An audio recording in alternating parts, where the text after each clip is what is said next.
दोस्तों आज हम नरेशन के बारे में पढ़ेंगे। नरेशन क्या होता है, नरेशन के कितने भाग होते हैं, नरेशन का प्रयोग कहाँ होता है, इसके बारे में आज हम जानेंगे।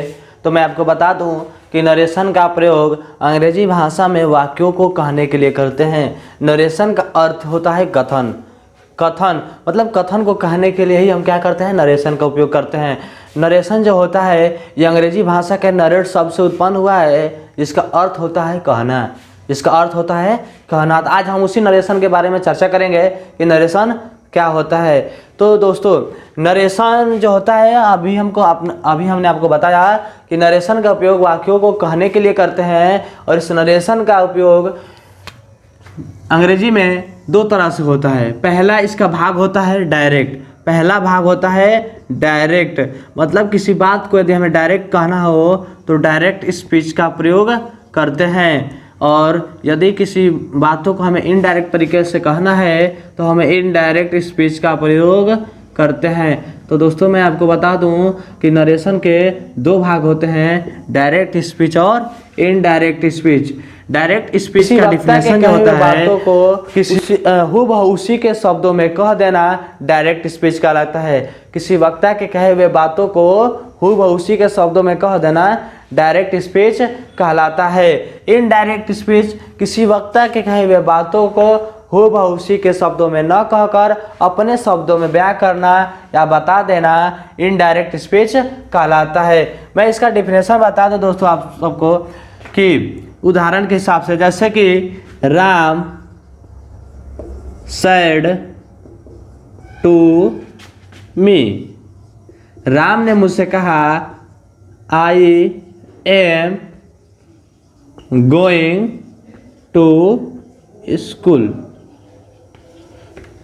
राम ने मुझसे कहा कि मैं स्कूल जा रहा हूँ।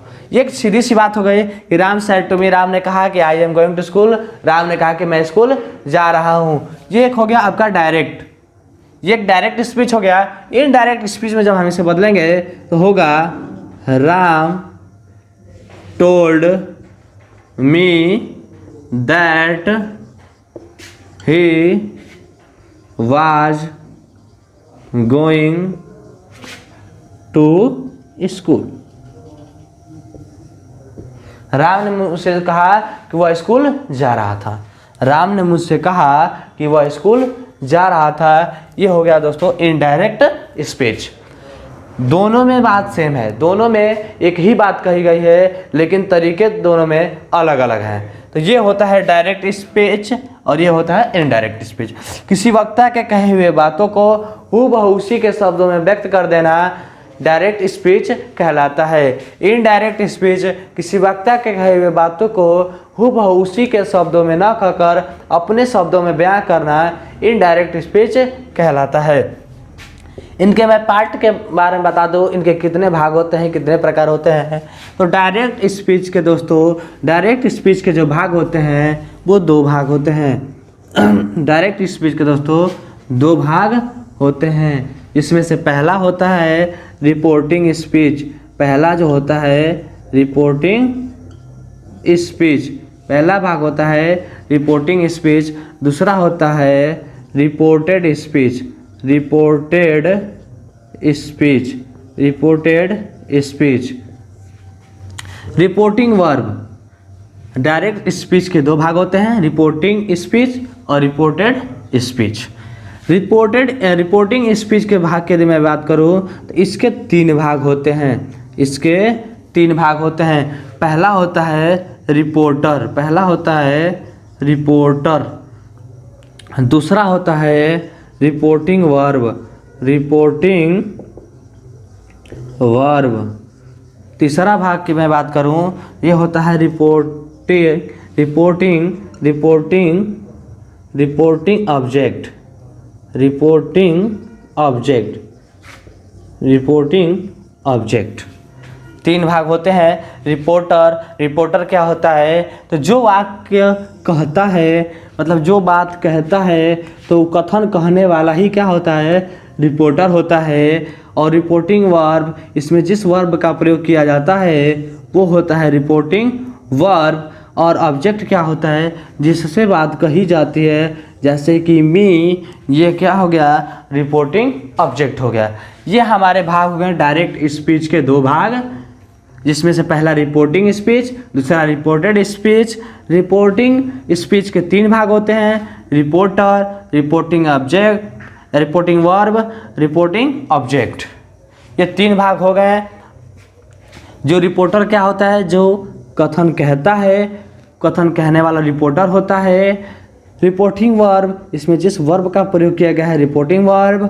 और रिपोर्टिंग ऑब्जेक्ट, जिससे बात कही जा रही है, जैसे कि मैं, ये हो गया रिपोर्टिंग ऑब्जेक्ट। रिपोर्टेड स्पीच के कोई भाग नहीं होते हैं। जो कथन कहा जाता है, यानी जो भी बातें कही जाती हैं, उसे रिपोर्टेड स्पीच कहते हैं। ये हो गया डायरेक्ट स्पीच के भाग। इनडायरेक्ट स्पीच के कोई भाग नहीं होते। तो दोस्तों आगे मैं बता दूं कि हमने इसे डायरेक्ट से इनडायरेक्ट में यदि बदलते हैं तो क्या हो गया, जैसे कि हमने बदला इसको जब डायरेक्ट से इनडायरेक्ट में, तो Ram told me that he was going to school. Ram told me that he was going to school. Ram ने मुझसे कहा कि वह स्कूल जा रहा था। ये हो गया आपका इनडायरेक्ट सेंटेंस। तो इसको मैंने किस प्रकार बदला, किस तरह से बदला, इसके बारे में हम आगे चर्चा करेंगे। तो मैं बता दूं कि इसको बदलने के दो तरह के नियम हैं। इन्हें बदलने के दो तरह के नियम प्रयोग किए जाते हैं, जिसमें से पहला होता है दोस्तों, पहला होता है जनरल रूल। पहला होता है जनरल रूल, पहला होता है दोस्तों जनरल रूल। दूसरा होता है स्पेशल रूल, दूसरा होता है स्पेशल रूल। जनरल रूल और स्पेशल रूल। देखिए जनरल रूल, जैसे कि अभी ये जो सेंटेंस आपके सामने बदला गया है, एक जनरल नियम, एक सामान्य नियम का प्रयोग किया गया है। स्पेशल रूल का प्रयोग हम वहाँ करते हैं जो विशेष प्रकार के सेंटेंस होते हैं, जैसे इंट्रोगेटिव सेंटेंस, अफर्मेटिव सेंटेंस। ये आप टाइप्स ऑफ सेंटेंस में पढ़े होंगे। तो ये कैसे बदलते हैं, जनरल रूल में क्या क्या कौन कौन से नियम आते हैं, स्पेशल नियम में कौन कौन से आते हैं, ये हम आपको अगले वीडियो में बताएंगे। आज के लिए बस इतना ही।